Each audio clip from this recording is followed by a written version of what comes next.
Amandla i-Afrika ayibuye.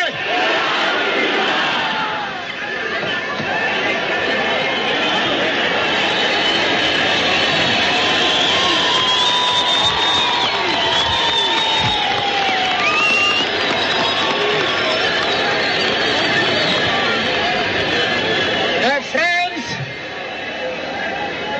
comrades, and fellow South Africans, I greet you all in the name of peace, democracy, and freedom for all. I stand here before you not as a prophet, but as a humble servant of you, the people.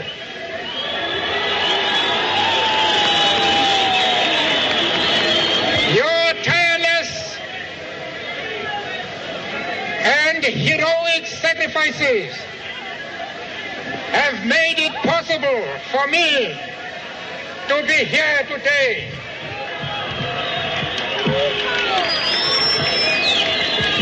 I therefore place the remaining years of my life in your hands.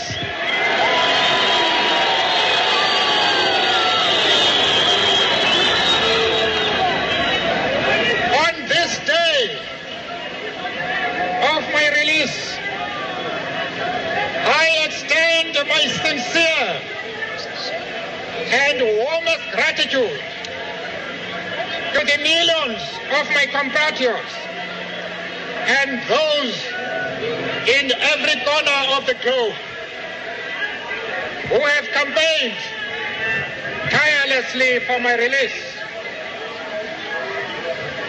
I extend special greetings to the people of Cape Town.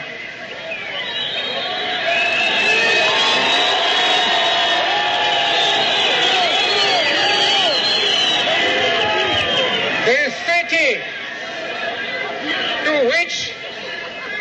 which has been my home for 3 decades. Your mass marches and other forms of struggle have served as a constant source of strength to all political prisoners.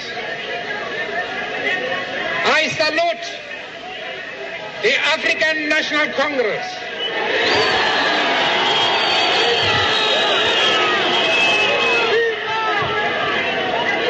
it has fulfilled our every expectation in its role as leader of the great march to freedom. I salute our president, Comrade Oliver Tambo,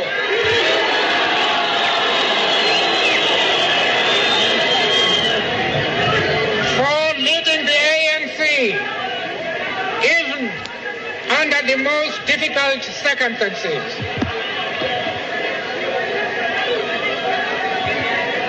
I salute the rank and file members of the ANC. You have sacrificed life and limb in the pursuit of the noble cause of our struggle. I salute combatants of Umkhonto weSizwe,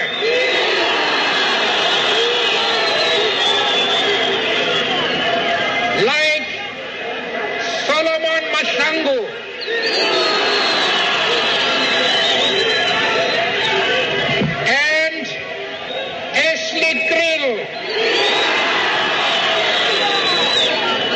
who have paid the ultimate price for the freedom of all South Africans. I salute the South African Communist Party for its sterling contribution to the struggle for democracy. You have survived 40 years of unrelenting persecution.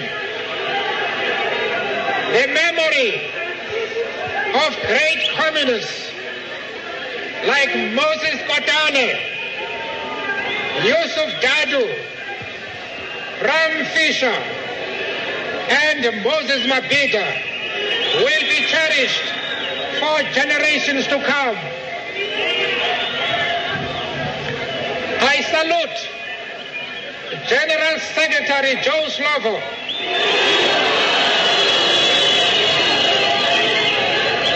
one of our finest patriots. We are heartened by the fact that the alliance between ourselves and the party remains as strong as it always was. I salute the United Democratic Front,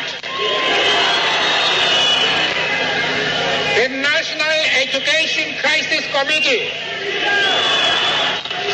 the South African Youth Congress,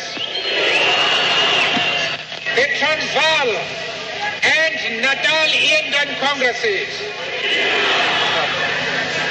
and COSATU, and the many other formations of the mass democratic movement. I also salute the Black Sash and the National Union of South African Students. We note with pride that you have acted as the conscience of white South Africans. Even during the darkest days in the history of our struggle, you held the flag of liberty high. The large-scale mass mobilization of the past few years is one of the key factors which led to the opening of the final chapter of our struggle.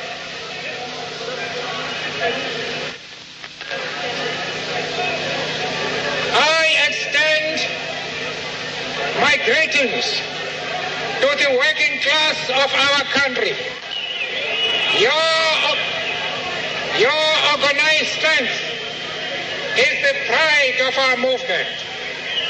You remain the most dependable force in the struggle to end exploitation and oppression. I pay tribute to the many religious communities who carried the campaign for justice forward when the organizations of our people were silenced. I greet the traditional leaders of our country. Many among you continue to walk in the footsteps of great heroes like Hinza and Sekukuni. I pay tribute to the endless heroism of the youth. You, the young lions,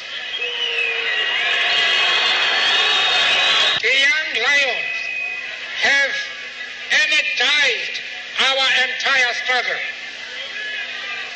I pay tribute to the mothers and wives and sisters of our nation. You are the rock-hard foundation of our struggle. Apartheid has inflicted more pain on you than on anyone else. On this occasion, we thank the world. We thank the world community for their great contribution to the anti-apartheid struggle. Without your support, our struggle would not have reached this advanced stage. The sacrifice of the frontline states will be remembered by South Africans forever. My salutations will be incomplete without expressing my deep appreciation for the strength given to me during my long and lonely years in prison by my beloved wife and family.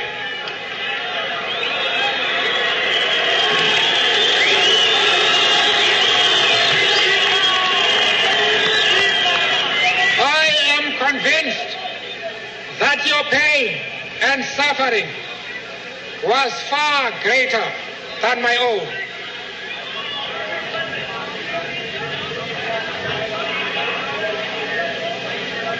Before I go any further, I wish to make the point that I intend making only a few preliminary comments at this stage. I will make a more complete statement only after I have had the opportunity to consult with my comrades.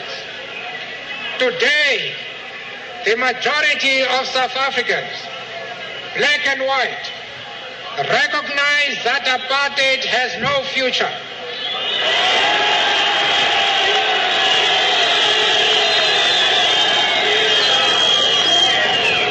It has to be ended by our own decisive mass action in order to build peace and security.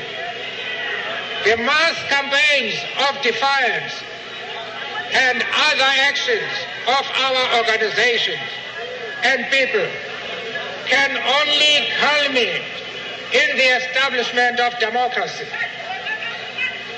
The apartheid destruction on our subcontinent is incalculable. The fabric of family life of millions of my people has been shattered. Millions are homeless and unemployed. Our economy lies in ruins, and our people are embroiled in political strife. Our resort to the armed struggle in 1960, with the formation of the military wing of the ANC, Umkhonto weSizwe,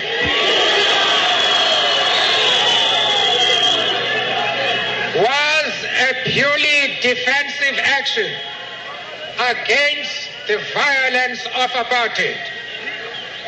The factors which necessitated the armed struggle still exist today. We have no option but to continue.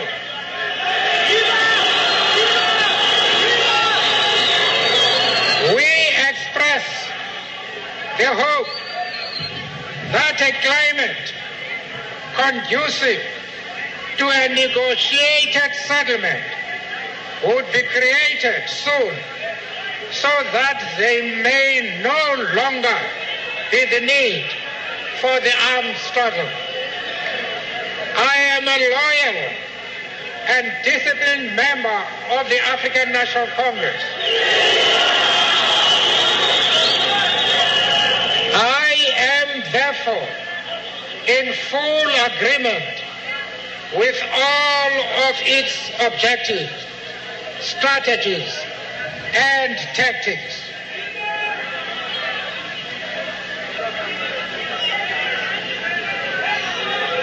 The need to unite the people of our country is as important a task now as it always has been. No individual leader is able to take on these enormous tasks on his own. It is our task as leaders to place our views before our organization and to allow the democratic structures to decide on the way forward. On the question of democratic practice, I feel duty-bound to make the point that a leader of the movement is a person who has been democratically elected at a national conference.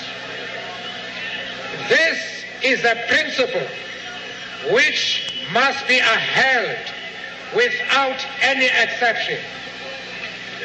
Today, I wish to report to you that my talks with the government have been aimed at normalizing the political situation in the country.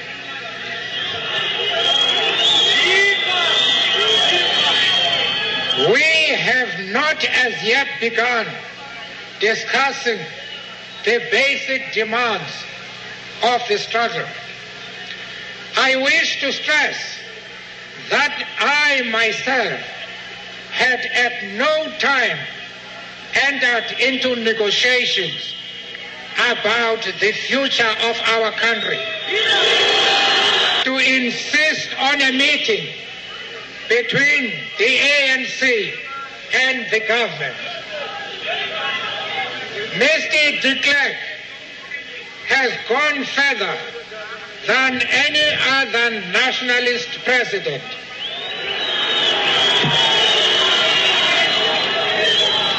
In taking real steps to normalize the situation. However, there are further steps as outlined in the Harare Declaration that have to be met before negotiations on the basic demands of our people can begin. I reiterate our call for, inter alia, the immediate ending of the state of emergency and the freeing of all and not only some political prisoners. Only such a normalized situation which allows for free political activity can allow us to consult our people in order to obtain a mandate. The people need to be consulted on who will negotiate and on the content of such negotiations. Negotiations cannot take place.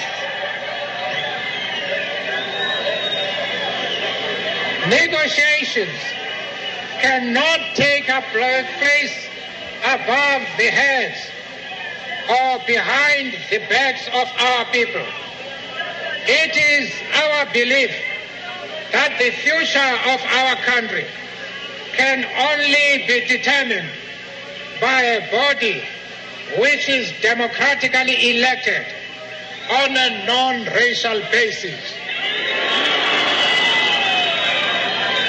Negotiations on the dismantling of apartheid will have to address the overwhelming demands of our people for a democratic, non-racial, and unitary South Africa. There must be an end to white monopoly on political power.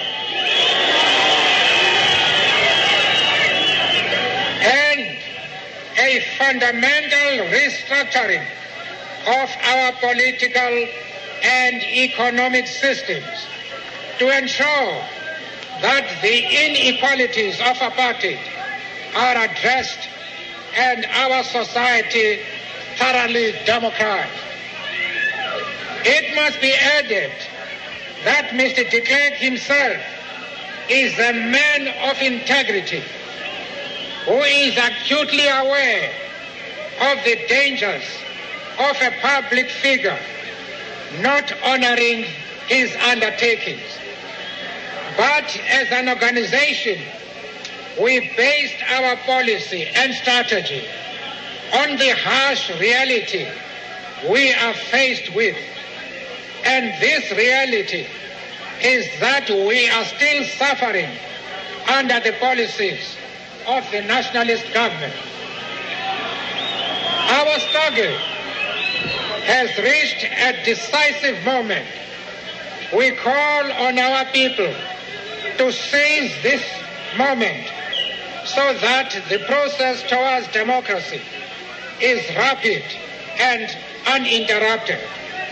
We have waited too long for our freedom.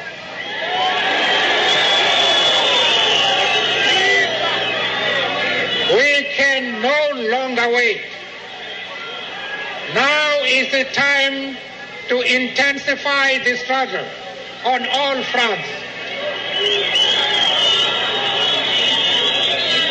To relax our efforts now would be a mistake which generations to come will not be able to forgive.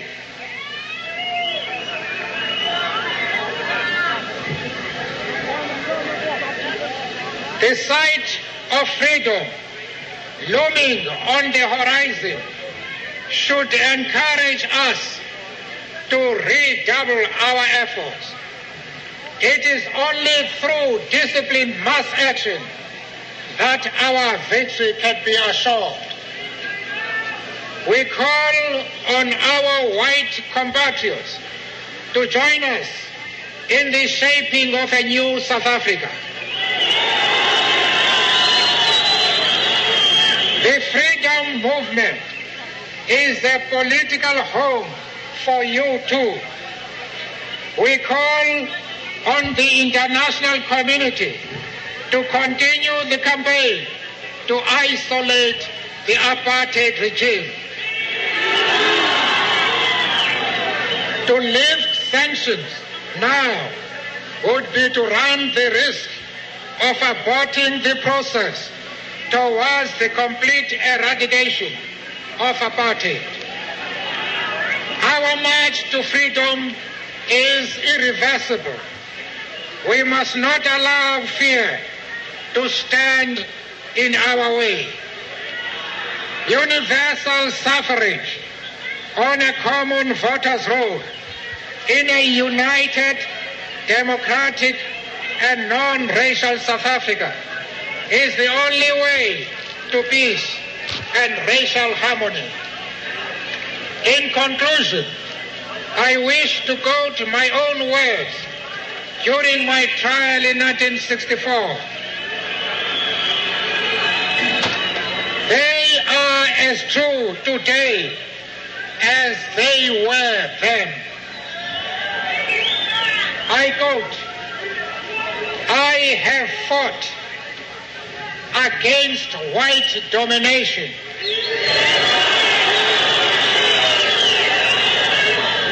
and I have fought against black domination. I have cherished the ideal of a democratic and free society in which all persons live together in harmony and with equal opportunities. It is an ideal which I hope to live for and to achieve. But if needs be, it is an ideal for which I am prepared to die."